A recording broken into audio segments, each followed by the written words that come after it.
Jodie. Thank you so much for coming on the show. Oh, thanks for having me. It's really nice to see you again. Not at all. You too. So, everyone, this is Jodie Mears. You'll all have seen her across LinkedIn and other platforms and talks, etc. But Jodie is a strategic EA, mentor, podcast co-host, and advocate, empowering assistants globally through visibility, future-ready skills, personal branding, and impact. Thank Yeah. you for being here. So, we're going to run through the four questions that I've written for you today, followed by a quick fire round, and then that wraps up the interview. But we'll start with a sort of wholesome look at your career so far. And can you talk us through your career journey up until where you are today? Yeah, sure. It's completely unplanned, like a lot of people. I call it a happy accident because it just literally evolved. So I never planned to go into administration in any form. Like many people, I had some pretty rubbish careers advice at the age of 15, 16 at high school. And that was even worse because it was sort of the back end of the late 90s as well. So you got very few options if you didn't know what you wanted to go into. So unlike the other kids, they wanted to be doctors, lawyers, accountants, policemen. I just didn't have a clue because I felt like I had many skills, but they weren't really drawn out in terms of teaching and a mentor at that age. So willingly, I would say, not against my will, I took a course in hairdressing and beauty therapy at the Technical College in Brighton. No I was there for, way. yeah, I know, it's just so strange, isn't it? Like people would just assume that I would have done something different. But there's so many assistants who have great stories in terms of where their career started. It's quite fascinating. So that's where it started. I was there full time for 3 years, but I leaned more into the beauty therapy side of the course, and I loved the science behind the anatomy and physiology of the skin. So I went down the beauty therapy route. Despite coming from a family of hairdressers, hairstylists on the female side. Um, so I went on to manage a spa in London and love that. I love the people side of things. I love sort of managing my own time back then as well, and the relaxation that I also gained from those treatments. Yeah. So I think I was pretty good at that, I would say. So it only got reshuffled when I moved out of London to come to West Sussex, and there was literally no work. The easiest work to get was temping, so temporary agency work in the admin world in offices. So I literally started out on reception, job to job, assignment to assignment, and it's always been within the admin office environment. So it kind of started there as the happy accident, and I got ping ponged around certain business sectors, and then fast forward well, almost a decade, I would say. From that point, it was owning my role because I always had it in my head that being an admin or being on reception was not a career strategy. I was always waiting for my proper job. I was always waiting for my epiphany moment, and it never came. So I had to do a lot of self reflection and think, actually, I'm getting older. I was probably in my mid 30s at that point and thought, this is my proper job. I'm just going to own it. And it was around 2017, 2018, I didn't really start to fully own what I was doing with pride. Yeah. So it's been quite a short space of time, considering my entire career experience, that I've really knuckled down in this profession. There's more to it than just staying stagnant. Yeah. And throughout your career as a receptionist, did you create a sort of network of assistants and other people in the industry that inspired you to change? Or was it just one day you were like, no, this works for me. This is what will happen. No, I didn't create a network. I had the internal kind of administrative function, which I, really got along well with. We were like for want of a better word, an internal family, friends, everything included. I did really enjoy my time on reception desk because you get to meet so many different Yeah. people and be that first point of contact, and everyone comes to you for absolutely everything, especially if you're forthcoming in terms of, asking them a lot of questions. So not necessarily at that point. What actually did happen is I was in that role for, well, not in a reception role. I was in the administrative function for quite a while. So I moved into bids and proposals from reception. So I Mm. did bounce about a little bit. And in hindsight, it was all kind of administrative and high level support related. It was always assisting the wider business goals through administration of certain functions like bids and proposals, Mm. and various other roles, ethics and compliance, and all things like that. But there came a point in my life where everything was turned upside down with a divorce, and I had to take the reins. I had to take control. I needed to level up my salary, my career. I needed to take over, whereas I'd Yeah. always left it in the hands of someone else prior to that. And back then, I was struggling. I was full-time employed, doing well, had a very average or slightly below average salary, but I worked locally, had kids, had a car. Why am I struggling and why am I using a food bank? Mm. That was serious. And I had to ask myself a lot of questions. How am I going to get myself out of this?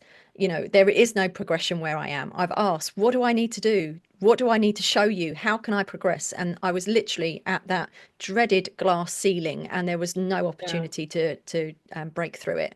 So I had to make some really uncomfortable decisions and push myself to upskill, to move roles, to move organizations, to increase my salary. So I really had to take control. Mm. And part of that, just rewinding slightly, was taking control of my own learning and development. And that was the turning point in hindsight. That was when all the doors started to open, when I chose my course and learning and development sessions that aligned with what I actually wanted to do, rather than someone else picking and choosing them for me, Yeah. and always going for those Word, Excel, advanced PowerPoint. And it never actually pushed me forward. Mm. It kept me, in that stagnant situation of just learning, repeating, but not actually bouncing forward to increase salary, increase Yeah. title, increase opportunities.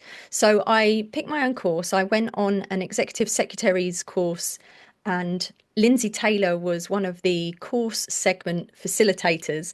Yeah. And I remember sitting there thinking, oh, wow, I had no idea. At this point, I've got a decade plus of experience, and I have no clue that the PA show existed.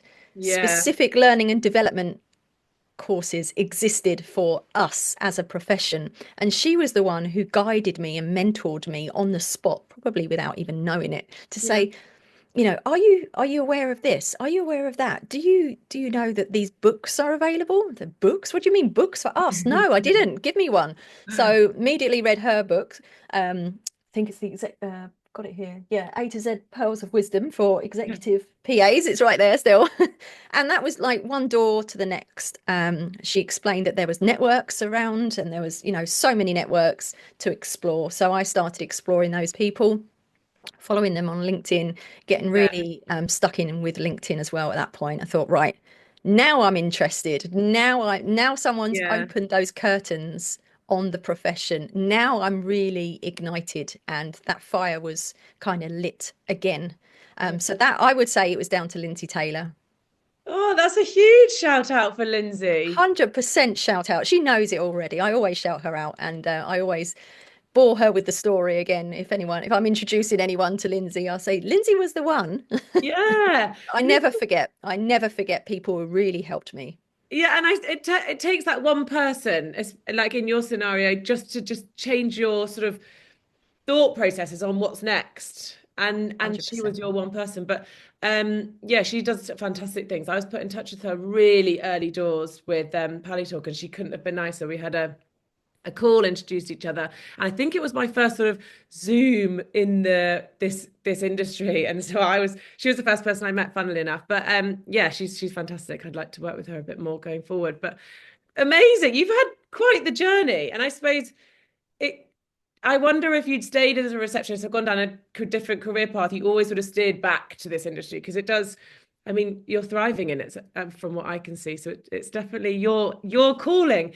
But thank you for that background. And in from your experience, what is the best career advice you'd give to someone who could potentially be at the situation you were at, thinking, I need to level up my career, or who's just starting their career or whatever it may be, what career advice would you give to another assistant? Yeah, one piece of advice I wish I had back then, which does make you think, oh God, if I had a good mentor, or if I had some great advice from, the Yeah. likes of Lindsay a decade earlier, and that was Yeah. down to me not finding her, where would I have been now? So if I could give advice, and I do through mentoring coaching as well, Mm, would be to take control of your own learning and development. Don't leave it in the hands of the HR department, the people and culture department, your manager, your executive. The best person who knows what you need at the time you need it is you. mm, You need to take control of what you need, and don't always think about the bubble or the organization you're in today. Think 10 steps ahead for the future yeah. as well, because a lot of people get stuck with, well, in my current role, I'm doing this, so that course doesn't really align with what I'm doing. So what I try to explain through mentorships and coaching as well is it's not about the now. It's Mm, about your future self as well. And when you're looking and learning into the future, you can always draw backwards as well from what you're learning into your current role. I would also say be careful with the people you surround yourself with, mm, because in the moment at the time you think it's all fine, but you never know the outside perception of, it's part of your personal brand, right? Your personal brand is your reputation at scale. So understanding and having those epiphany moments, stepping outside of your bubbles that you're currently involved with, and self-reflecting, are these people, is that person, whoever it is, reflective of who I am, where I want to go in life and professionally and personally? And mm, is any of that kind of holding me back? Because it's quite amazing how your circles can become you and you become them. yeah. So having those epiphany moments sooner, I guess, would have helped me. But again, you meet people, you're in certain situations, you get through them, and then you realize actually it's part of the process.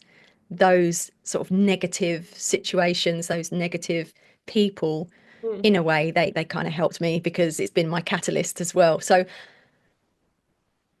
yeah, just having your eyes fully opened, be open to other perspectives, be yeah. open to a lot of things when it comes to surrounding yourself with people, and do what makes you happy. Don't push yourself. If this isn't making you happy, if you go home with a headache and stress and waking up feeling anxious every day, it's okay to have that honest conversation with yourself and recalibrate and say, actually, this is what I want to do. And I think that's one of the hardest conversations to have, is with Mm, yourself, and to be honest and say, I actually want to do something else. yeah.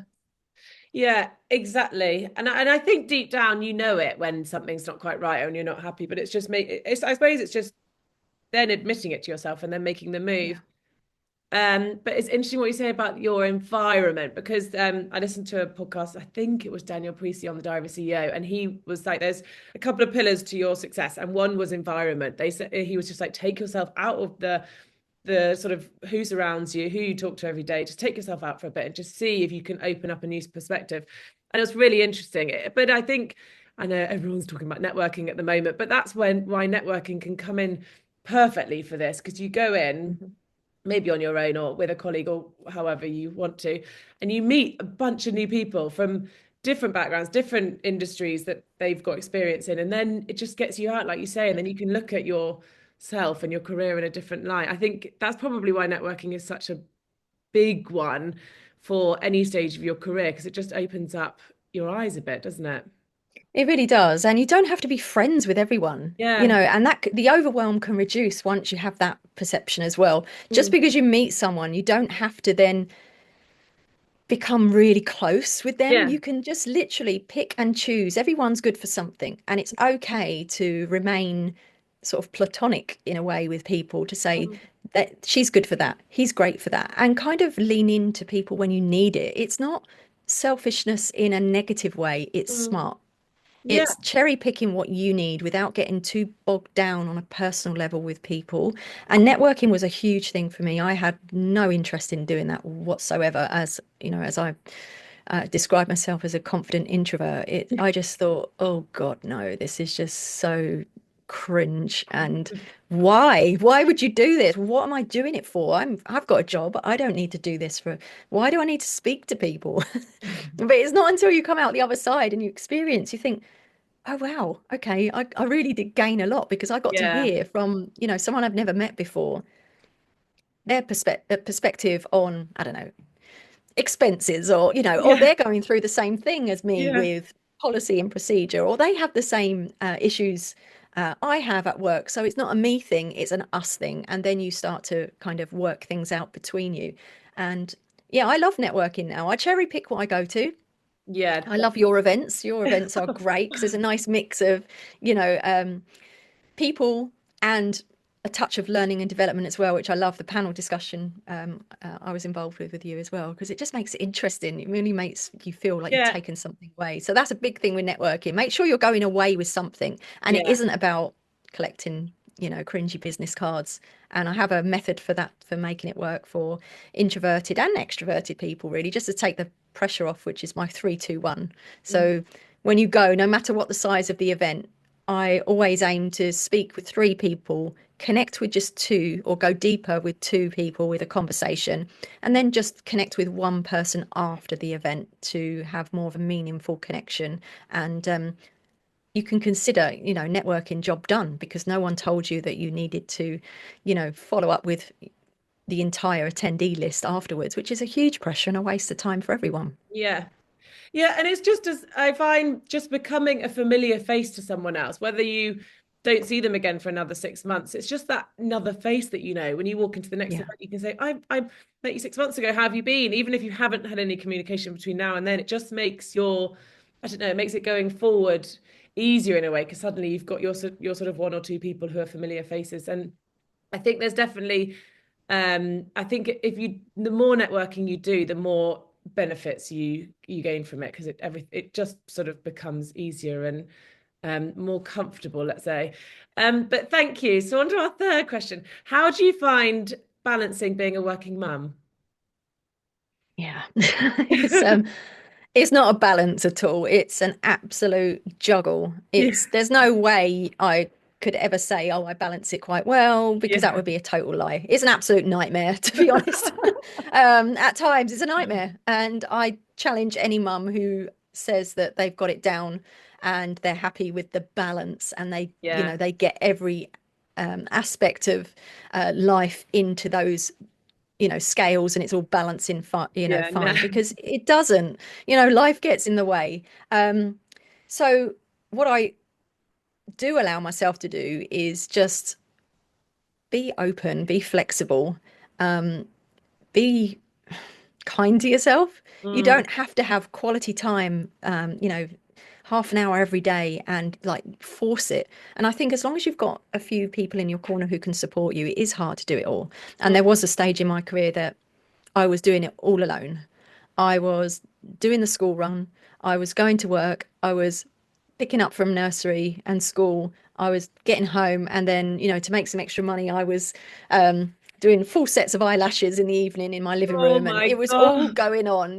So Yeah, there's no balance, because you could say, well, I didn't get any me time. I didn't get to read a yeah, book. I didn't get to pick up, where I left off on a film or Netflix. There isn't a balance.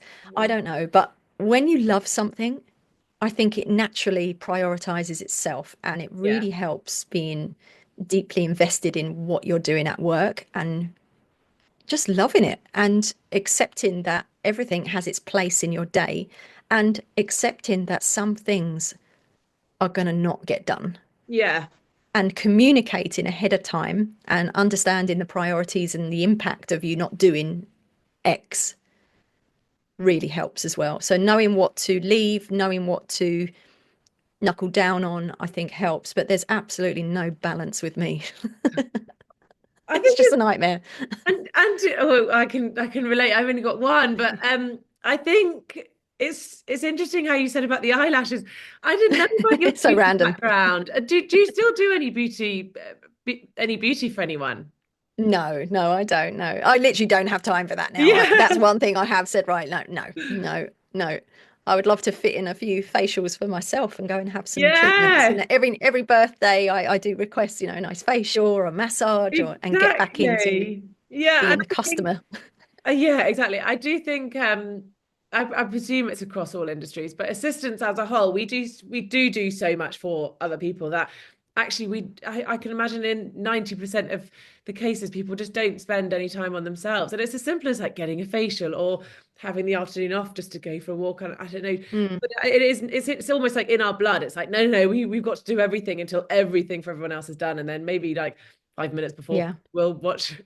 And it is a bit like that. But I suppose it's just the way we're put together. And actually, I can't imagine having a day for myself to do things because it would all feel a bit weird, I think. We'd be like, oh, what It does, yeah, it now? does. Those Saturdays when you're just walking around the house thinking, right, what's the Yeah. agenda? What's happening today? Who's got plans? What are we doing? And just sometimes to sit still Yeah. aggravates me because wellness and well-being for everyone is not a blanket statement. Yeah. It's not about relaxation for everyone. Sometimes it's about staying active Mm, and just doing something slightly different out of the norm. So that's kind of how I treat myself, is just to remain active and yeah. maybe just do something slightly different. Yeah, exactly, exactly. And then I haven't asked this question before, but I thought you'd be in the know of all sort of things happening. But so I thought I'd ask, what exciting industry updates do you see happening at the moment? Are there changes that you're noticing, or sort of AI things that are coming in, or yeah, what have you noticed recently? Yeah. Well, AI is obviously still a hot topic. It's not going away. Yeah. It's definitely here to stay.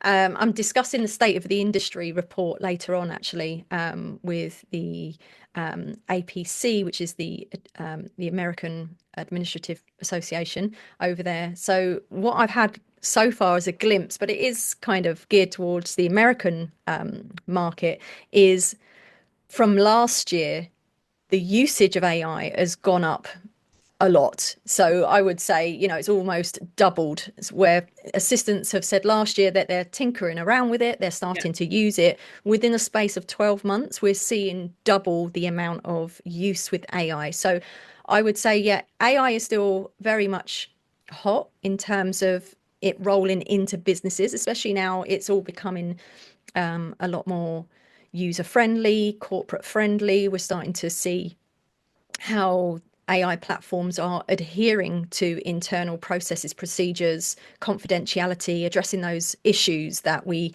had at the beginning. At the beginning, I say the beginning, probably only 2 years ago, Yeah. where you'd get a lot of assistants say, yes, but we can't do that because meetings are private. We can't record those sort of things. Yeah. We're now shifting away from those sort of excuses, if you like, for not using it, because companies are seeing a lot more software platforms adapting to what the Yeah. market needs. So AI and understanding that doesn't just mean a blanket use of ChatGPT or Microsoft Copilot. That can mean many things. So even some automated systems within your organization, and I guess being at the forefront of that and leading those conversations rather than waiting to be told, this is what I want you to do now, Mm, will position you better for that more strategic partnership that we also hear a lot going on. yeah. And the whole strategy side of our role is increasing, whether again we like it or not, Yeah. and whether or not you are doing it in your current role. We're talking future, we're talking the next 5 to 10 years of the administrative profession changing. It is going to change. Mm, And what we do, so you still get those companies, the smaller businesses who require very reactive assistant and doing the basics. And don't get me wrong, I still do the basics. Every week I'm doing something, but also mixed in with forward thinking strategy side of the yeah. business. So it's still leaning towards the future of our roles and being future ready.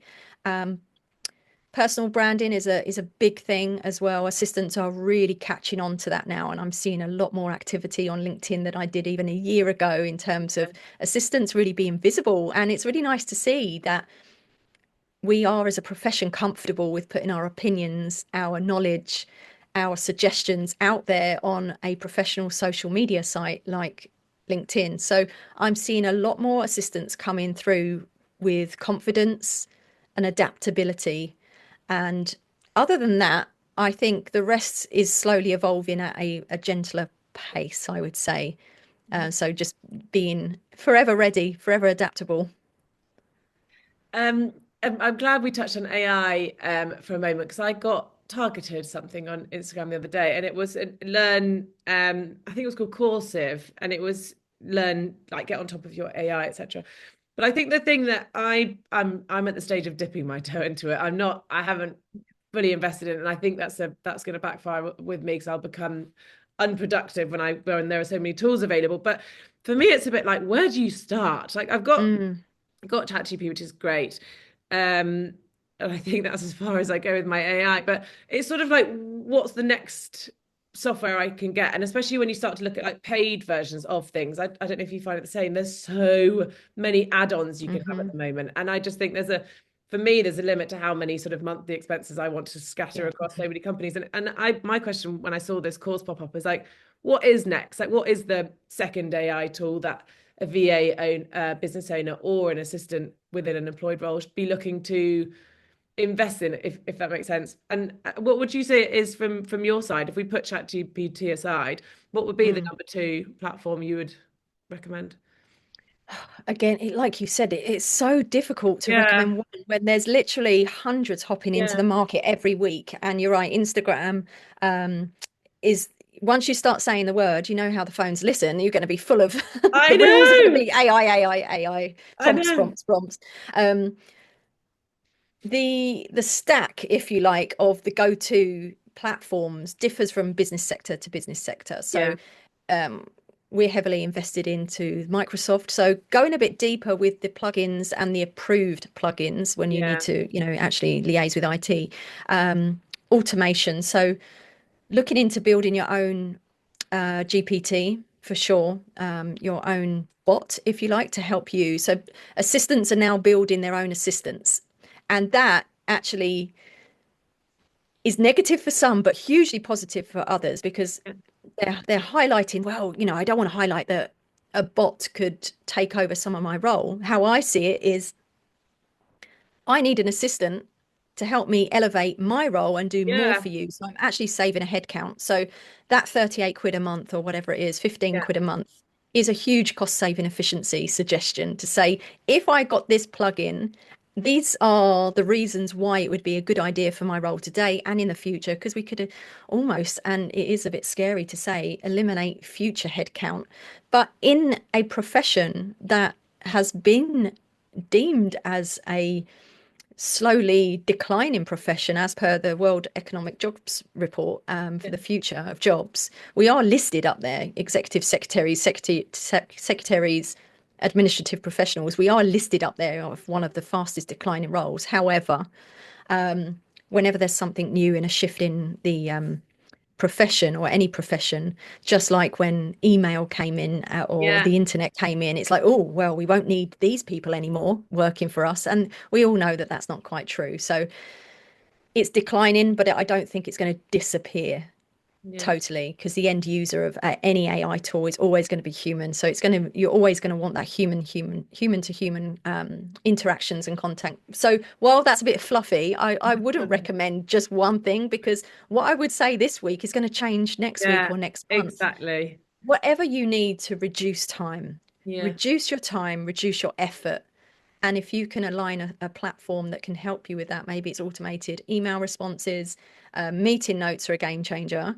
yeah, That saved me a hell of a lot of time. I use Ambient for my mentoring and coaching, recording calls, mm, and that's been one of the things it's enabled me to do that alongside my full-time role. yeah, So ambient AI, that's really good for meetings. I love how it structures the notes and the actions and gives you almost like a chart of where things are, follow-up questions. yeah. I Copilot at work is excellent as well. Is it? I think we had a call earlier this year, and I received your ambient AI follow-up notes, and I have to say they were the best. I think I They received weren't. two other. They were Oh, really. they were. Oh, I They thought you said were. they weren't. Okay, yeah, I No. thought I've tested a few, so I get Yeah. given access to some platforms to Yeah. try, and I liked I thought they were how brilliant. it's So structured, clear. Yeah. clear, not jargon. Yeah. They really captured who said what. Yeah. So yeah, I like that. So if you're going to start anywhere, I Yeah. think I'm gonna look at that. alleviating the pressure of meeting notes, actions, follow-up emails, Mm. and anything that you find quite time consuming and anything you find that you saying to yourself, oh, wish I had someone to help me out with that. Yeah. There's Yes. going to be a platform that's going to already help you out with that. Yeah. Yeah, exactly. And also the introduction of AI into the assistant role will then allow the strategic side of an assistant to grow because you won't be uh, sort of filling your time with the admin tasks that an AI can do, like follow-up notes or meeting notes or whatever it might be. Then suddenly you're focusing. So if anything, the role will still be there. It will just slightly change. And if anything, it will become, if it becomes more strategic focus, then I think it's a good thing for the role because it's almost a step up. You become that strategic partner that you wanted to be, but you've been too busy doing the admin, so you haven't been able to. And in a way, it just opens up a new opportunities. But thank you so much for your Oh, insights. thank you. And now we have the quick fire round. So it's just a quick answers, whatever comes to your mind. We've just touched on this, but we'll ask anyway. What is your go-to AI tool?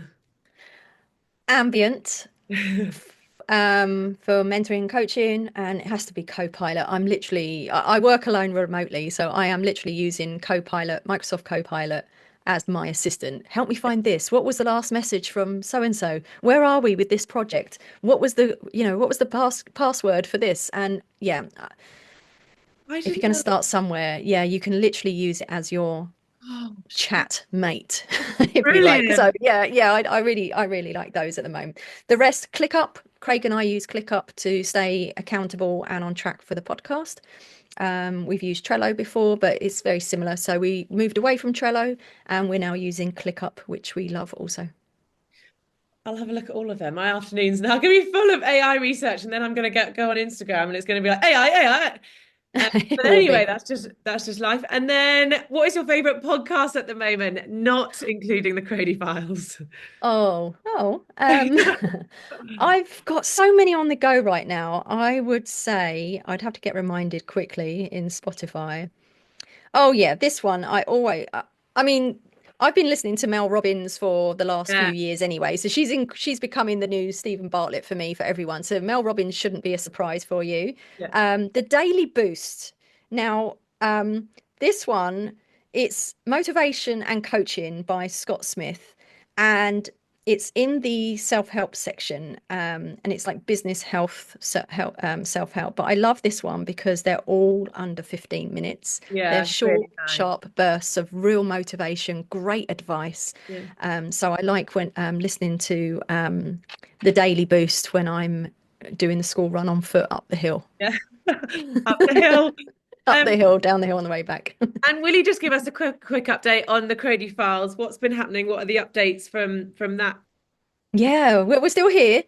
We've gone a bit quiet, but Craig had a job role change, so he's getting his feet under the table in a new role, which he absolutely loves.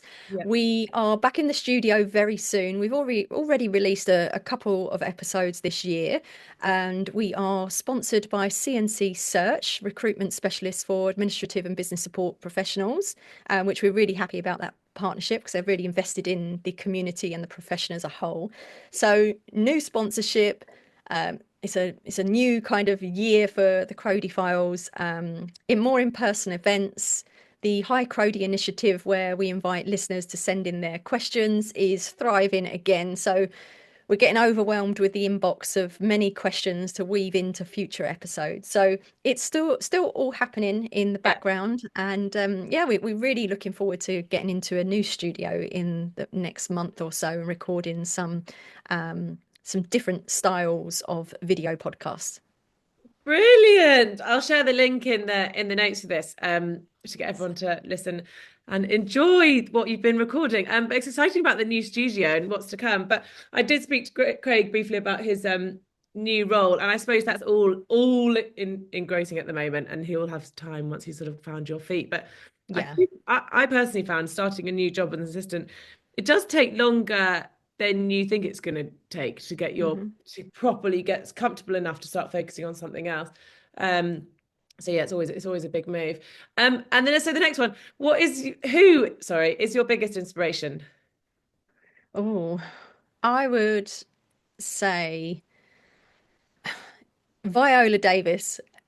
a bit of a random one. It's not going to be attached to the profession as a whole because that's always forever changing and moving, and I get inspiration from so many people for my job. But Viola Davis, as a person, an actress, as a powerhouse of a woman, I love her book. I love her story, and I can see elements of me and my story in her. So I always, revert back to her book, which is also on my bookshelf, Finding Me. So when I'm having those moments, I always think back to her story. So she's a big inspiration to me. I just love how she just continued to push and strive among all of her, some of them terrible adversities growing up. And yeah, I really deeply admire her. Nice. I've not heard of her. I'll have to have a look at that. Great actress, great American actress. Yeah, absolute powerhouse. You must check her out. You would have seen her. As soon as you Yeah, see her, you're going to think, "Oh my God, yeah, yeah, I it'll know be a her." face of the name sort of thing. Yeah. And what one word would you say best describes an assistant? Ooh, empowering.